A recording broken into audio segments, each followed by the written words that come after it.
If you unfortunately find yourself without a job right now, what exactly can you do? What are the rights of people who have been retrenched during COVID-19? Bheki Nhlapho is Senior Associate at the Cliffe Dekker Hofmeyr Employment Practice, and he joins us now. Bheki, good morning. Thanks for your time. Morning, Sakina. Thank you for having me. Bheki, before we discuss the rights of the individual who has lost his or her job, has COVID-19 and this lockdown in particular brought to the fore any new and yet to be determined complications in terms of companies and retrenchment? Yeah, thanks for the question, Sakina. So, yes, there has been a spike on retrenchments as stated by the director of the SABC. Obviously, especially level 5 lockdown, that has led to a lot of companies closing, either partially or closing for the, closing shop. So there has been a spike in new retrenchments as a result directly from COVID-19 lockdown. So if a company wants to retrench during this lockdown period, is there a specific process that they need to go through to ensure that it is done within the framework of the law? Yeah. So the retrenchments, whether arising from COVID-19 or from your general restructuring, the law still applies in the sense that the protection of employees is still of paramount importance. So the process in terms of the Labour Relations Act, in terms of Section 189 in small scales or 189A in large scale retrenchment, still applies. I think the biggest question has been the practicality of, with the social distancing, how does it work, especially with appointing CCMA facilitators? Would they come to the site?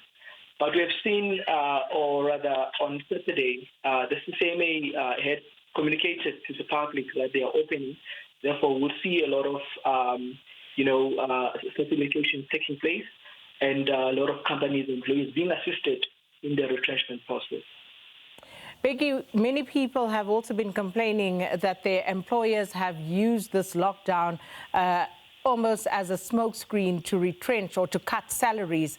And they perhaps also could have halted work or salary payments for the period of the lockdown without much explanation going to the employees. So what's the legality around this? Yeah, I think the important thing is to appreciate that although the lockdown has brought new dimensions in terms of our labor laws, the scheme of our labor laws remains the same, which is where you change terms and conditions of employment, there must be a consultation. But most importantly, when you look at what the lockdown has brought to the fore, has been new reasons for retrenchment, such as the employers have, many companies in fact, have moved towards the digital workplace where they've seen that in fact we can survive in remote working. Therefore, we don't need the excess of employees. We don't need the numbers. We don't need the large sort of general labor. So from the lockdown, there will be grounds, in fact, lessons where employers will say, post-lockdown, I'll no longer need to run my business in this way. I'll run it in this way. So definitely the lockdown has brought many lessons and sort of changed the landscape a bit. But the protection of employees remains important, and really the law remains the same. Insofar as salaries, you'd be aware, Sakina, that there was funding from the government, especially the UIF.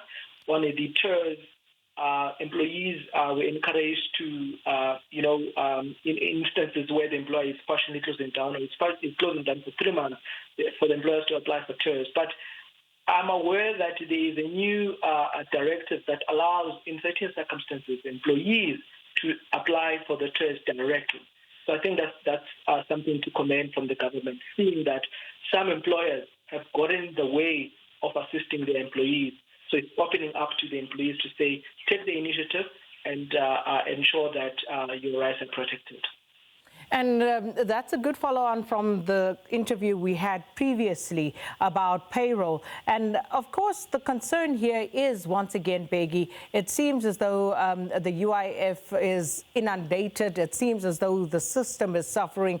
If we have more people now coming on board, what are the chances of these employees who are going to apply now actually receiving any sort of compensation before the lockdown ends even? Because we know women who are pregnant go to apply for UIF and very often they return to work without receiving payment. I think, we must appreciate that the UIF system has never been inundated in this manner before. So we must expect, some delays in the system. But I'm aware that the Minister of Employment and Labour has indicated to the public that he would like the public to remain patient. And I do believe that, employees will be paid as long as they've lodged their claim in the required form and manner. So it's a matter of patience. But I believe that the system is working. And you'd be aware that some companies have already been paid. So I think that's a good sign that the system is working. The other problem, Bheki, is, of course, people slipping through the cracks. Now, some companies are concerned they will not survive this lockdown. We know that they can approach the Solidarity Fund for some help. But when it comes to the employees, as you say, there's UIF. But if UIF cannot assist and they told because they already registered, they cannot apply for any other social grant relief, where does that leave the employee? I think the lessons from the lockdown when it started has been that closing of businesses is the last resort. So before you tell employees that you can no longer operate, you must explore paid leave, that they must use their accrued leave. If that doesn't work, they must use unpaid leave. If that doesn't work, you request them to stay at home. So then you get to the retrenchment of employees. It is an unfortunate situation where we find ourselves that employees may lose their jobs. But I think if employers were to look at retrenchment as a last resort, we can save a lot of jobs. And it is unfortunate, Sakina, that there might be quite a few businesses that do not survive post-lockdown. Well, unfortunately, we have to leave it there. Thank you so much for your time this morning. And that, of course, was Bheki Nhlapho and Bheki Nhlapho, Senior Associate at the Cliffe Dekker Hofmeyr Employment Practice, answering some of our questions as to how the retrenchment process is due to work during COVID-19 and how employers and employees can access benefits to mitigate the losses incurred by the lockdown.